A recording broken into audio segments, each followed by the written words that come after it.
nyalo bedo kibago odiochieng' ma kawuono. Kata kamano obila to okuor kendo gina kicha mar arita mano pono ni jong'anyo nyalo mienjo sasa. Watudo achiel kachiel gi reporter marwa Walter Nyambaga abene nitiere chuny boma ma Nairobi osebedo kogoyo wang'e kendo nyiswa mago mwa bende oseneno. Walter, iriyo nade chuny boma ma Nairobi chal nade kotenre kod ng'anyo abene ni geto nyalo bedo e chuny boma no odiochieng' ma kawuono. Walter. Lydia, mana kaka lega muyueyo and benda ga muyueyo teni an kare kendo bungirore mak mana ni dier boma mano ma Nairobi tich ariyo mokalo ineno ka nen kanyono mano oganda ndonye ng'wech kendo oganda pisore kindgi kod obila kanyakla kod jopiny ka nochalo kar tugo mar pondo tipisruok gi obila ka iro malongo wang' emane chal mar odiochieng' kinde thuolo duto.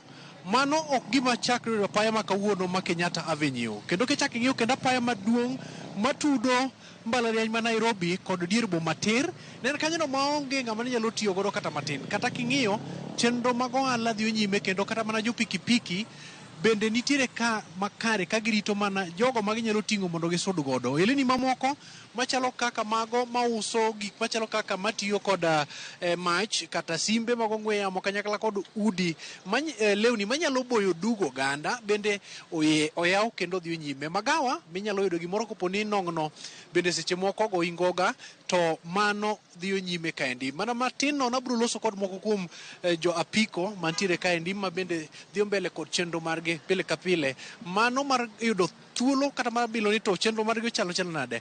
Nitaongea moja hapa ndugu yangu. Je, vipi, naona umekaribia kazi ingawa sio shughuli kama kawaida? Tanja na jina yako. Kwa majina ni James Gashoke na kazi tuligia kawaida. Though kazi hakuna. Kazi iko chini sana. Kunasemekana kwamba watu waliogopa wakaamua kuketi nyumbani ama kususia kuingia jiji. Ni kama watu wanaogopa.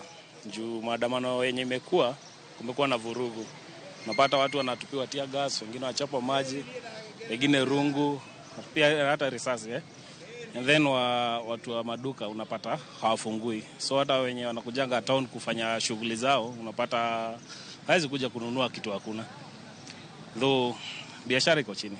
La mwisho, kulingana na mapato yako ya kila siku ukilinganisha na siku ya leo, huenda itakuwa na tofauti kubwa sana zaidi.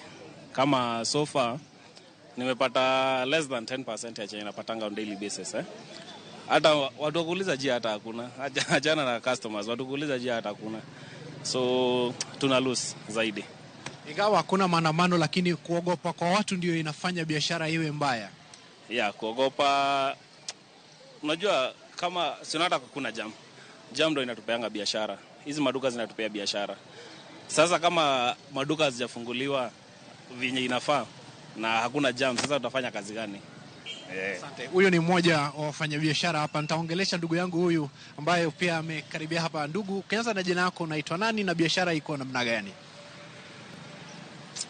Mimi naitwa Makdev.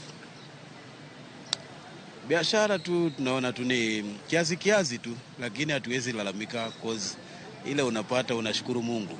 Kwa yale umepata huwezi kataa, unashukuru Mungu kwa hayo. Haya. Lydia, kulingana na sekta uchukuzi wanasema ya kwamba mambo yameharibika pakubwa sana. Managi dho swayo kaduguni dholueni chenro mar ohala idier boma ok osebedo kadhi maber kalore kod luoro mantiere dho ganda kat mana gino manyaka ing'e en kalore kod kit kaka rita kwe chali dier boma kaendi. Mano ema miyo ji kata jo ohala ni kod geno.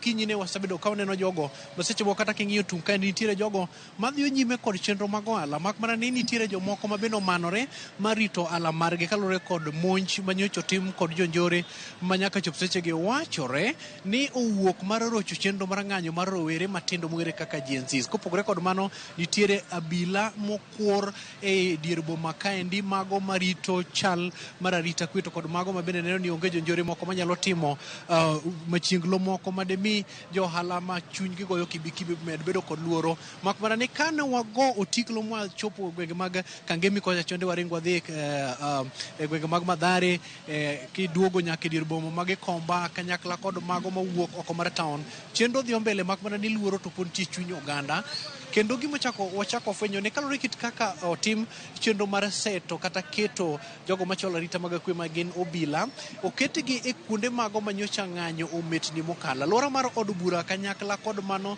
mar senet maduong' kod matindo kod magawa madongo dongo bende arita kwe ongirore mokalo. Makmana ni koponi kod penjo mane chal mar lwasi mar dier boma mopogore gi chal mosebed kineno kalore kod odiochienge mago mang'anyo otime didiu kata kachieng'. Kachiel nyaka studio.